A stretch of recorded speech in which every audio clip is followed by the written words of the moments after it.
Hello children, it is very nice to see you again. So for the last session, you have one doubt and fifth question which I asked. So the brisk effervescence will be evolved and what is a gas regarding that. So when you see the word brisk effervescence, you should assume that is carbon dioxide. That is one clue for that answer. So that is actually the reaction between acid and metal carbonates. So when they are reacting together, they will always result in carbon dioxide and salt will be formed. So how we can test that gases using the lime water which will turn into milky white.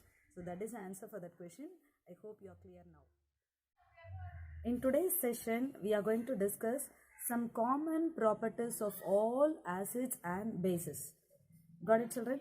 So though they have their own properties, few properties are common for both acids as well as bases.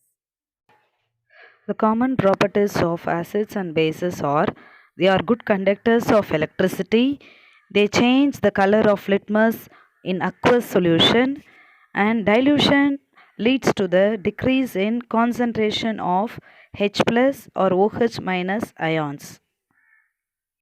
Children, we know that all acids will produce H plus ions in aqueous form. Even bases also will produce OH minus ions in aqueous form. I hope aqueous means water form. Yes.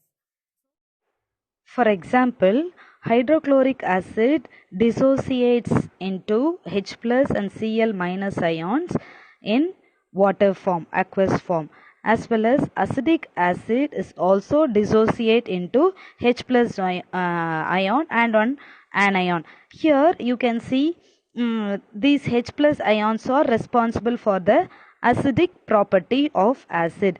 Here you can see strong acid, weak acid. So what is my strong acid, weak acid is when acids are completely dissociate.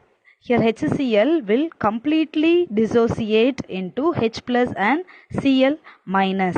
But this weak acid, acidic acid will partially decompose into H plus and CH3COO minus. So this backward arrow mark shows the partial decomposition of this acid. So it is called. Bases also produces OH minus ions in aqueous form. That OH minus ions only are responsible for the basic property. Therefore, H plus ions are responsible for the acidic property of acids and OH minus ions are responsible for the basic property of the bases.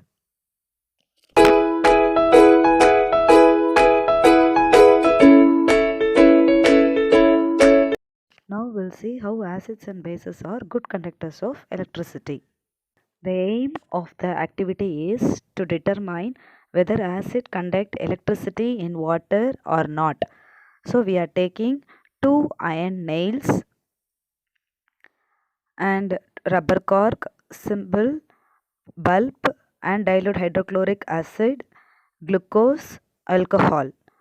So we are fixing 2 nails on the cork and place it on the 3 beakers, empty beakers. Now connect the nails to the 2 terminals of the battery through bulb and a switch as in a circuit. Pour some dilute solution of hydrochloric acid, glucose and alcohol in 3 beakers and now we are switch on the switch now. We can see the bulb glows only in the hydrochloric acid contained beaker. The glucose solution and alcohol solution, it doesn't conduct electricity, so the bulb does not glow.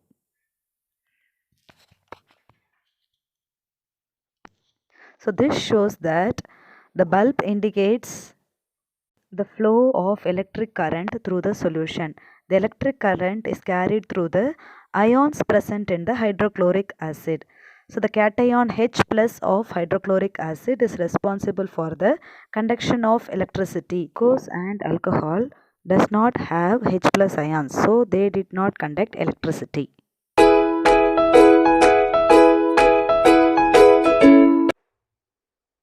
This is the diagrammatic representation of the reaction between HCl gas, and moist blue litmus paper. So here HCl gas is prepared by taking sodium chloride in a test tube and concentrated sulfuric acid is added along the sides of the test tube. So when both are getting mixed, so what will happen? Dry HCl gas will be coming out through this tube. So when it is dry, it will not produce any H plus ions. So what will happen when you are bringing a moist litmus paper, blue litmus paper, this dry HCl which will release the H plus ions. So those H plus ions will be responsible for the color change. Now the blue litmus will change into red in color.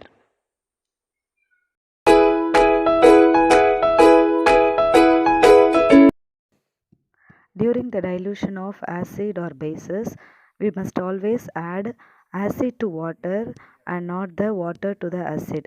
So in the first picture, it can explode. It is not the right way of diluting acid or base. In the second picture, we can do so. We can add acid to water slowly by stirring. Children, we have come to the end of the session. You have 2 questions to answer now from what we discussed in this session.